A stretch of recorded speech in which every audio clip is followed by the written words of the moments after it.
What reason did you break up with your BF/GF for that they will never know about? I watched him cheat on me and he will never know.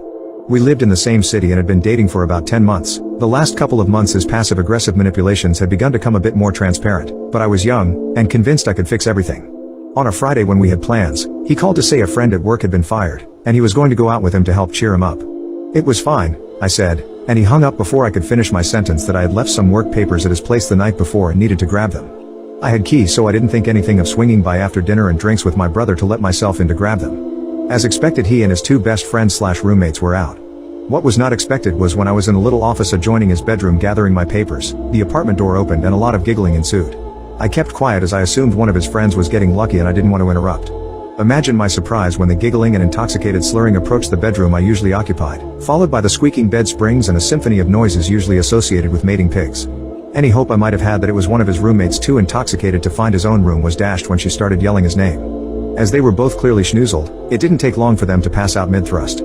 I managed to unfreeze myself, and after spending several very sad moments looking at the irrefutable proof that this relationship was not worth saving, I slipped out the front door. I spent all night walking the city, at first feeling ashamed that he had cheated on me, then increasingly more angry that I felt ashamed, then finally angry at him. By the time morning arrived, I had decided how best to deal with the situation. I walked back to his building and called him when he picked up, clearly mostly asleep. I told him we needed to talk and I would be up in 5 minutes, and hung up, smiling for the first time as I imagined his panic. 5 minutes later, sitting in his living room, I simply said I felt we weren't working out, that I was not as happy as I suspected I could be, and that while our relationship used to be exciting, it was feeling more like a chore. I wished him the best and was walking out the door before he managed to pick his jaw off the floor. On a hunch, I went out the back door and was pleased, if not surprised, to find his half-dressed companion crouching out on the fire escape. What followed was weeks of pleading, denial and desperation on his part. When I was unyielding, he began to be suspicious. Did I know about his indiscretion? He, of course, couldn't ask me, in case I didn't know, so he started lashing out at all of his friends and coworkers who had been there that night, accusing them of telling me. And in this manner, they all learned of his infidelity. It caused, I later found, some major rifts between him and his friends, as they all liked me, and led to him being let go at work for increasingly erratic behavior and causing hostility with his coworkers. Parents of Reddit, why are you disappointed in your adult child? I just disowned my stepson last week. He came into my life at 12, a few months short of turning 13. He turned 23 a couple of months ago. It's been 10 years of hell. I missed my children, divorce sucks and I didn't see them enough, and really looked forward to him being my son. I knew from the moment he moved in that he was lying to me about virtually everything. No matter how big or small, he would deflect outright lies. He started getting bad grades in school, claiming I don't want to be a nerd. We worked with him. He'd get straight A's for 6 weeks, then purposefully start failing again. Then he got involved with the less desirable elements, older than him as well. He started fighting. A lot. Became his group's enforcer. At 15 he got locked up in a juvenile detention center with a boot camp-like program for 6 weeks. Model citizen. Perfect grades. Respectful. The instructors told us that they had no idea why he was even there. Came home 3 days before his 16th birthday. Perfect gentleman. On his birthday he went out with friends and disappeared for days. Came back, had obviously been using something, got in a fight with his mother, left. Came back, kicked in the back door and stole some electronics. We called the cops and they had him in 30 minutes, on his way to the pawn shop. In court the next day, he was rude and belligerent. Did 6 months in real juvie this time. Came home after Christmas. Back to school. Back to fighting. Finally got jumped by 3 guys with brass knuckles that put him in the hospital. Finally quit fighting. Dropped out of HS at 17. Got married a few months later, my wife is an idiot for supporting it. Gets her pregnant, they split up a few months in.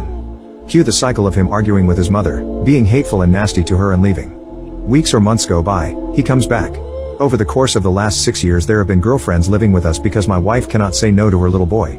He won't hold a job. Best streak of working is about 2 months. Meanwhile he's been locked up multiple times for substances, being in a burglary ring, domestic violence, driving without a license, failure to pay child support. Did I mention that there are 2 kids by different mothers now? The latest is a return of one of the psycho girlfriends that I have explicitly banned from our property. That's crazy. Turns out a few weeks back they informed that she's pregnant. At the same time I warn her that the more she lets them hang out while I'm away, the better the chance that something bad happens. It did. He had one of his flare-ups one evening late. I'm out of town. He's stone cold sober.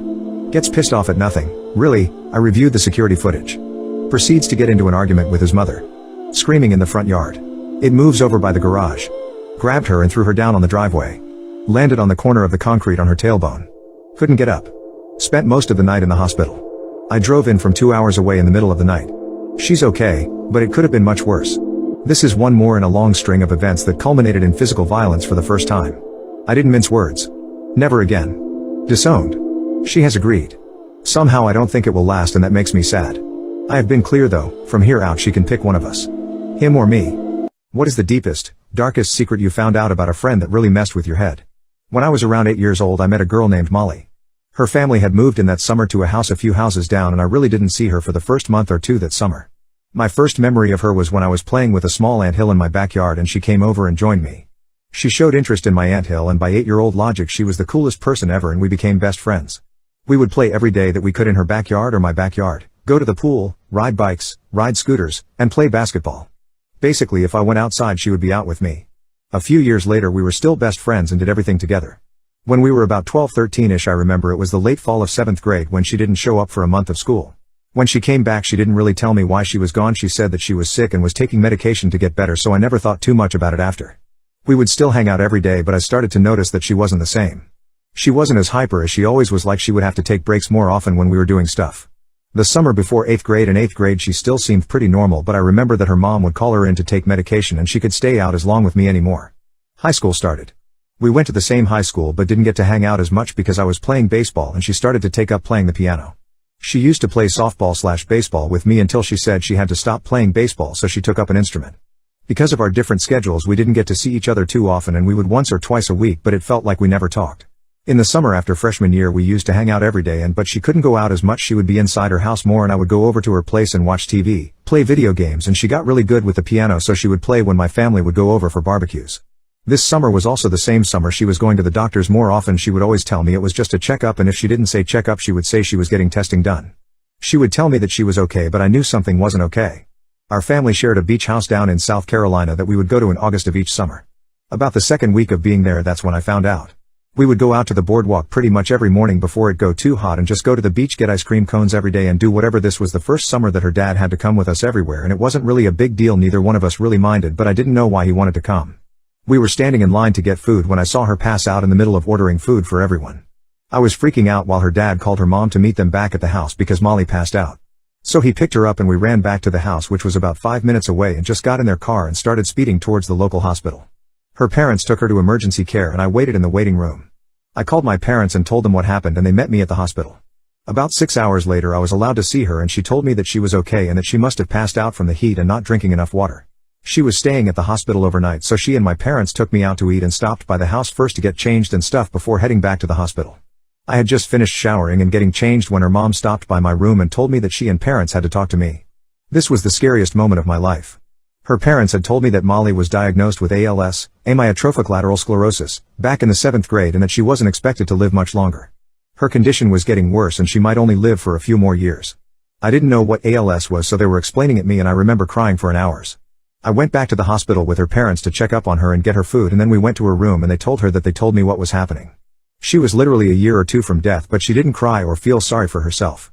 She had just passed out and was smiling and joking about saying she wasn't going to have to do her summer projects and homework at least, and was comforting her parents and I. She was the most amazing person I have ever met to be able to be that happy and confident in the face of death.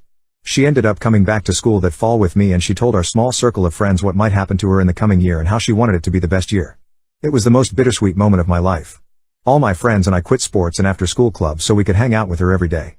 And we all just did whatever she wanted. Any place she wanted to go, anything she wanted to do. My parents would even let me sleep over at her house whenever we wanted, and I basically ended up living with her for the entire sophomore year of high school. That was the most fun year of my life and I won't forget it. That summer her condition worsened. And on August 17th she passed away. She was the prettiest, smartest, funniest, most confident, outgoing, energetic, friendliest and loving person I will ever know.